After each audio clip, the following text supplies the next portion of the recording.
Wow, even if we only discuss the first two dimensions, we can see the differences and similarities of India and Philippines. Yes, as you have seen, India and Philippines have many similarities as well as differences, and we will see more of it throughout the discussion. Now, moving on to the third dimension that Professor Masilang will explain. The third is the masculinity versus femininity, or MAS. A high score on this dimension indicates that the society will be driven by competition, achievement, and success, with success being defined by the winner, best in field, a value system that starts in school and continues throughout organizational life. A low score on the dimension means that the dominant value in society are caring for others and quality of life. A feminine society is one where quality of life is the sign of success, and standing out from the crowd is not admirable. The fundamental issue here is what motivates people wanting to be the best or liking what you do. Now, India scores 56 on this dimension, and it's thus considered a masculine society. India is actually very masculine in terms of visual display of success and power. The designer brand label, the flash and ostentation, and goes the advertising one's success is widely practiced. However, India is also a spiritual country with millions of deities and various religious philosophies. It is also an ancient country with one of the longest surviving cultures, which gives it sample lesson in the value of humility and abstinence. This often reins in people from indulging in masculine display to the extent that they might be naturally inclined to. In more masculine countries, the focus is on success and achievements validated by material gains. Work is the center of one's life, and visible symbol of success in the workplace are very important. The Philippines scores 64 on this dimension and is thus a masculine society. In the masculine countries, people live in order to work. Managers are expected to be decisive and assertive. The emphasis on equity, competition, and performance, and conflicts are resolved by fighting them out. In masculinity, India and Philippines are almost have the same percentage. It has a small gap. In your opinion, in what way they have in common? Both India and Philippines has differences within its different regions, with masculinity being more dominant. In India, age-old traditions, Indian epics, and historic tales are embedded with masculine displays of success, power, and heroism.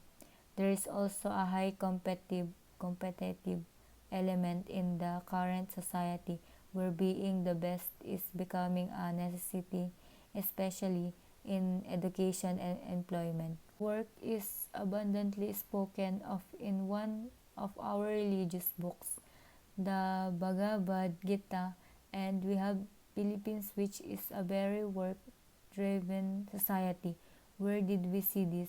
In their education system, where you need to be creme de la creme in the entrance exam to enter the top university. Moving on, let us discuss the fourth dimension, which is Uncertainty Avoidance Index, or simply called as UAI. This dimension, uncertainty avoidance, has to do with the way that a society deals with the fact that the future can never be known. Should we try to control the future or just let it happen?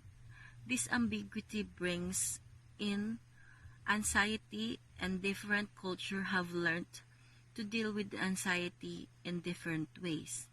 The extent to which the members of a culture feel threatened by ambiguous or unknown situation and have created belief and institution that try to avoid. This is reflected in the score on uncertainty avoidance. For this, the Philippines scores 44 and thus has a low preference for avoiding uncertainty. Low UAI societies maintains more relaxed attitude in which practice counts more than principles and deviance from the norm is more easily tolerated.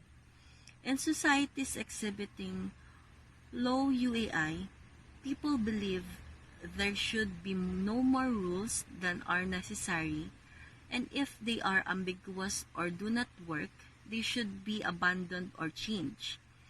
Schedules are flexible, hard work is undertaken when necessary, but not for its own sake. Precision and punctuality do not come naturally. Innovation is not seen as threatening. For instance, we are not afraid to work overseas despite the uncertainty of life in an alien culture. This dimension, coupled by the high value we place on quantity of life, I guess what causes us to work as OFW abroad.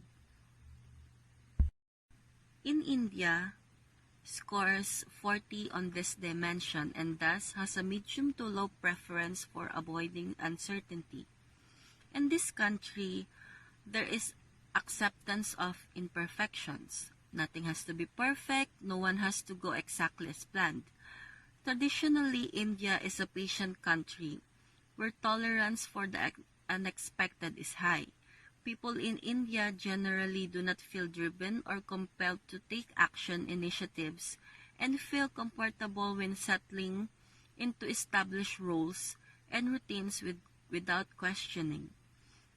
People in culture with a medium to low uncertainty avoidance level tend to value risk-taking, seek change instead of avoidance, and demonstrate a high tolerance for difference or error. India possesses all of these traits, which make it is a favorable destination for outsiders to establish business relationships. Based on the estimated data in uncertainty avoidance, what do you think that Philippines has higher percentage of uncertainty avoidance than India? Well, if you think about it, India and Philippines are almost the same, regardless of the 4-point difference. This country is low in uncertainty avoidance, which means that Indians and Filipinos are more comfortable with taking risk, seek other options or ways if things don't go as they planned. Well, Indians are more good at frugal innovations. They do not mind bending the rules, and they are so good and more comfortable at going around set rules that it is almost natural and acceptable to them. While Filipinos, it is okay to have changes along the way as there is a quick coping mechanism that helps them adapt. Is a rather positive trait to have. Everyone should be positive at all time. It reminds me of the quote, if the plan didn't work out, change the plan, not the goal. Anyways, now let's have Miss Darlene for our fifth dimension. Thank you, Miss Nanya Diego. Now for our fifth dimension, we have long-term orientation versus short-term normative orientation or LTO. This dimension describes how every society has to maintain some links with its own past while dealing with the challenge of the present and future. And societies prioritize these two existential goals differently.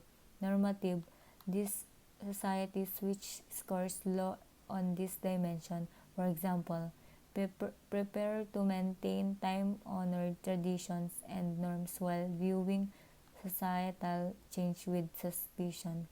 Those with a culture which score high, on the other hand, take a more pragmatic approach. They encourage thrift and efforts in modern education as a way to prepare for the future. A very low score of 27 indicates that the Philippines are more normative than pragmatic. People in such societies have a strong concern with establishing the absolute truth. They are normative in their thinking.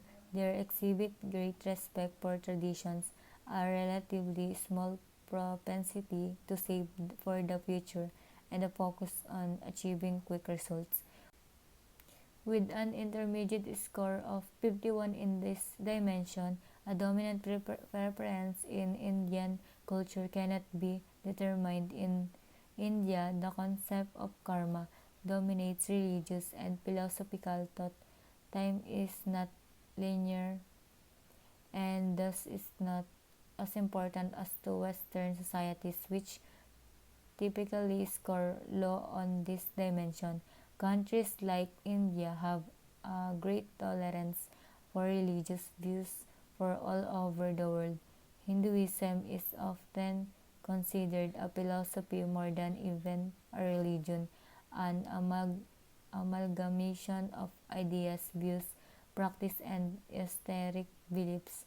In India, there is an acceptance that there are many truths and often depends on the seeker. Societies that have a high score, pragmatism typically forgive a lack of punctuality, a changing game plan based on changing reality, and a general comfort with discovering the fated path as one goes along rather than playing to an exact plan. Do you have any idea why India has a higher percentage of long-term orientation than Philippines? The reason is that for Filipinos, preservation of tradition is important with annual festival celebrated in almost corner of the country. While Indians being in mind range, they again are a duality, although they have a very strong set of core beliefs. It is okay to bend around this in an agreeable frame to adjust to the reality and the future. Now, for our last dimension, we have Miss Bilyamil to explain it to us. Now we have our last dimension, which is indulgence versus restraints, or RBI. One challenge that confronts humanity now and in the past is the degree to which small children are being socialized. Without socialization, we do not become human.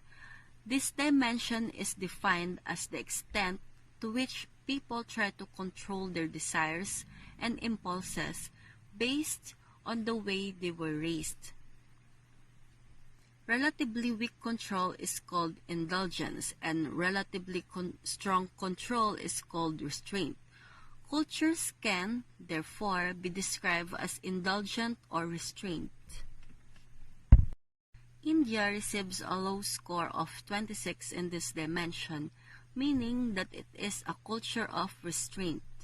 Societies with a low score in this dimension have a tendency to cynicism and pessimism. Also, in contrast to indulgent societies, restrained societies do not put much emphasis on leisure time and control the gratification of their desires. People with this orientation have the perception that their actions are restrained by social norms and feel the indulging themselves is somewhat wrong. This stems to their religion or their historical teachings. Last, greeds and desires, giving into this is a deviation when you are en route to true spiritual fulfillment. In connection with the previous dimensions, where work is worship, it comes above all. Doing our duty without expecting the fruits is but the norm. Now, having been conditioned with such a mindset while growing up, indulgence is something that you deserve only after having gone through pain. Another factor which plays in their environment is the societal acceptance and approval of indulgence with your desires. A low score of 42, the culture of the Philippines is one of restraint. Indulgence stands for tendency to allow relatively free gratification of basic and natural human desires related to enjoying life and having fun. The opposite pole of this spectrum deals with the moderation of or restraints. The items that define the positive pole of these dimensions were the moderation, keeping oneself disinterested and pure, and having few desires. Cynicism and other negative emotions are often times associated with the restraints pole of these dimensions. For Filipinos, they prefer to be awarded promotions and salary adjustments based on their individual performance.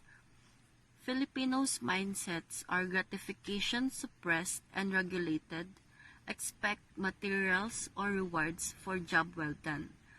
Filipinos are also easily feels bad if they are treated unfairly, and status and objects importance are only the basic needs, such as car, house, food, and clothing. They rarely indulge on unnecessary things such as jewelry and other things. They would only have fun and indulge themselves only if they think that they actually deserve or they actually earn themselves to have fun.